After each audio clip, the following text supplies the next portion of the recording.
అధ్యాయము 5వ వచనం మనం చూసుకున్నట్లయితే ఆ 5వ వచనంలో ఏముంది? యూదయ దేశపు బెత్లెహేమా, నీవు యూదా ప్రధానులలో యంత్ర మాత్రమును ఈసాకు యొక్క కుమారుడు యాకోబు గారి యొక్క కుమారు 4వ యొక్క సంతానం ఎవరి పేరు? యూదా 4వ యొక్క సంతానం పేరు యూదా గొప్ప నిర్ణయం తీసుకున్నాడు. మత్తయి సువార్త 5వ అధ్యాయంలో 7వ వచనంలో మనం చూసుకున్నట్లయితే కనికరం గల వారు ధన్యులు, వారు కనికరము పొందుదురు. అంటే మొదటగా మనము యూదా గురించి 3 పాయింట్లు చెప్పేస్తాను. మొదటగా ఏంటి? ఆయన పాపము చేయకుండా, శిక్ష రాకోకుండా, ఆ శిక్ష వలన మనకు పాపం చేసినామంటే శిక్ష వస్తుంది కదా. ఆయన ఏం చేస్తున్నాడు? ఈ యొక్క 12 మంది యొక్క సంతానంలో ఒక వ్యక్తిని చంపాలని చూశారు. ఎవరు ఆ వ్యక్తి? పేరు యోసేపు. ఆ యోసేపుని చంపాలా అన్నదమ్ములు చూస్తున్నప్పుడు యూదా ఏం చేశాడంటే ఆ గుంతలు వేసిన తర్వాత చనిపోతాడేమో, ఆకలితో అలమటిస్తాడేమో అనే ఉద్దేశంతో అతను వచ్చి, ఇతను మన యొక్క రక్త సంబంధి, మన యొక్క సహోదరుడు, ఇతన్ని మనము చంపకూడదు, ఇతన్ని మనము కాపాడాలా అనే ఉద్దేశంతో యోసేపును మొదటగా ఏం చేసినాడు? కాపాడినాడు, మరణించకుండా కాపాడినాడు. అంటే అతను చనిపోయింటే ఆ పాపం ఎవరికి వచ్చేది? ఇశ్రాయేలు యొక్క సహోదరులకు వచ్చేది. అప్పుడు యూదా ఏం చేసినాడు? అతను చనిపోకుండా అతని కనికరించేటట్టుగా చూశాడు. అంటే ఆ పాపము, ఆ శిక్ష మన పైన రాకోకుండా, ఆ శిక్ష పడితే మన యొక్క తరాలకు వస్తుంది, మన యొక్క తరాల వాళ్ళకు వస్తుందనే ఉద్దేశంతో విలాప వాక్యము 5వ అధ్యాయం 7వ వచనంలో చెప్తా ఉంది. మన తండ్రులు పాపం చేసి ఆ పాప దోషాలన్నీ కూడా ఎవరికి వస్తాయంటే మన తండ్రుల వల్ల పిల్లలకు. కాబట్టి యూదా అందుకే అల్పమైన దానవు కాదు నువ్వు. యూదా బెత్లెహేములో నువ్వు అల్పమైన దానవు కావు, నువ్వు గొప్ప దానవు అని దేవుడు చెప్పాడు. అలా కనికరించాడు. యూదాలో మొట్టమొదటిగా ఏం కనపడింది? మనకు కనికరం కనపడింది. యూదాలో కనికరం కనపడింది, పాపం చేయకుండా కాపాడింది, శిక్ష కూడా రాకుండా యూదా వంశానికి వచ్చింది. అది మొదటి పాయింట్. రెండో పాయింట్, అదే యూదా వంశంలో నిర్గమాకాండంలో మనం చూసుకున్నట్లయితే, నిర్గమాకాండంలో అమాలేకులతో మన వాళ్ళు యుద్ధం చేస్తున్నారు. యుద్ధం చేస్తున్నప్పుడు మోషే పర్వతం పైన ప్రార్థన చేస్తున్నప్పుడు 2 వ్యక్తులు గ్రహించారు. ఎవరు ఆ 2 వ్యక్తులు? అహరోను, హూరు. అంటే ఎవరు? యూదా వంశంలో నుంచి వచ్చిన వాడు హూరు. అంటే ఆనాడు యూదా కనికరింపబడ్డాడు కదా, తన యొక్క సహోదరుని ద్వారా పాపం రాకుండా. అదే వంశంలో నుంచి హూరు అనే వ్యక్తి గ్రహించాడు. ఏమని గ్రహించాడు? మోషే చేతులెత్తి ప్రార్థన చేస్తుంటే అమాలేకులతో మనం యుద్ధం జయం పొందుకుంటున్నాం, మోషే చేతులు కింద దించుతుంటే మనము ఓడిపోతున్నాం. ఆ గ్రహింపు హూరు గ్రహించాడు.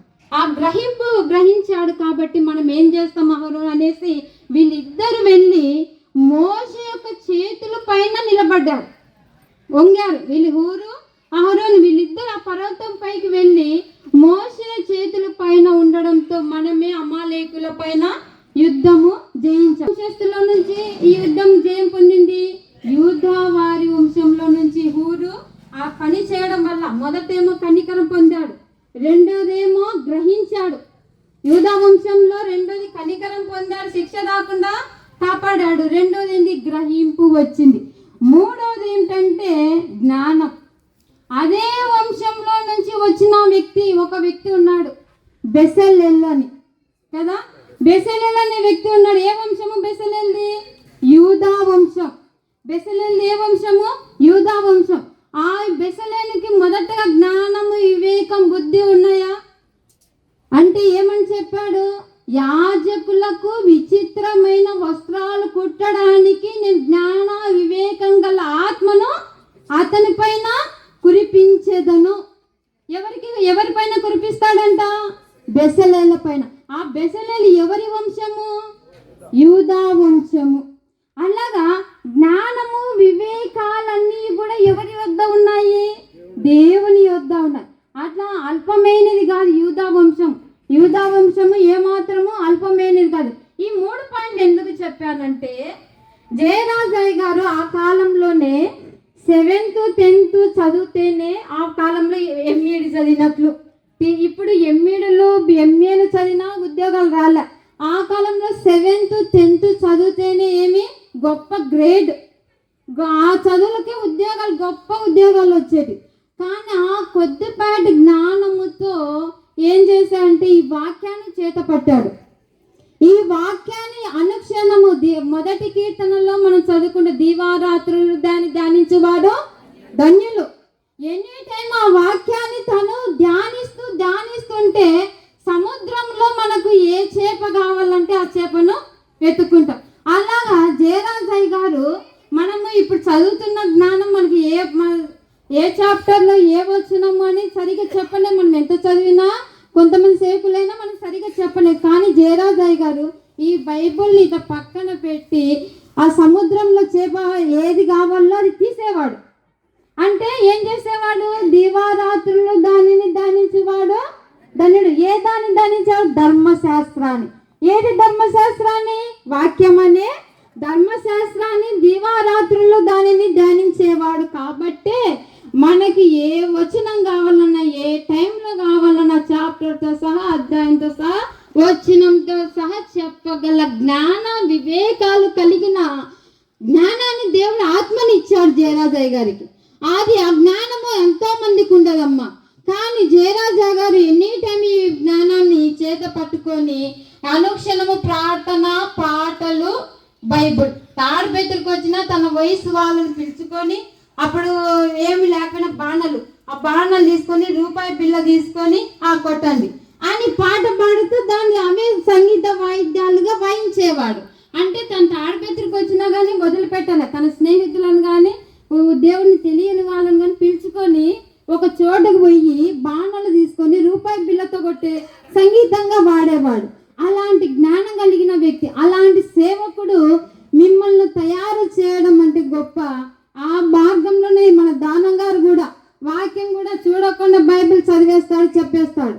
నేను ఇలా చెప్తున్నానంటే నా సొంత జ్ఞానం కాదు, నా ఏం లేదు. మా పెదనాయన వచ్చినప్పుడల్లా వాక్యం బోధించేవాడు. మేము వినకపోని పక్కకు పోయినా కానీ అమ్మాయి కూర్చోండి అని ఆ భయంతో కూర్చుంటాంటే, అంతే వినాలని కాదు కానీ ఆ భయంతోనే కూర్చుంటాంటే. కానీ ఆ వాక్యం వలన ఈరోజు నేను ఇలా చెప్తున్నానంటే పెదనాయన గారు వేసిన విత్తనం, పెదనాన్న గారు వేసిన విత్తనంతో మేము కూడా ఈ వాక్యాన్ని చదువుతూ ఇలా ఈ 3 పాయింట్లు చెప్పానంటే, ఆయన నేనేం ట్రైనింగ్ చేయలేదు, పాశ్రమ కాలేదు, ఏం లేదు. కానీ ఆయన చెప్పిన వాక్యాన్ని నేను ధ్యానించుకుంటూ ఈ మాటలు చెప్పాను. కనికరము, గ్రహింపు, జ్ఞాన వివేకం అనే ఏ వంశంలో వచ్చినాయి?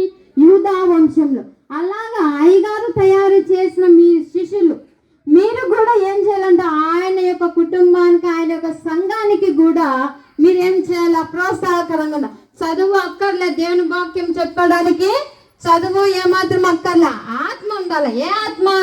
దేవుని యొక్క జ్ఞాన వివేకం కలిగిన ఆత్మ మన పైన ఉంటే ఏ ఎంఏలు కానీ ఎంఈడీలు కానీ బీఈలో అతను ధ్యానించాడు. కాబట్టి ఆయన జయరాజయ్య గారు ధన్యుడు.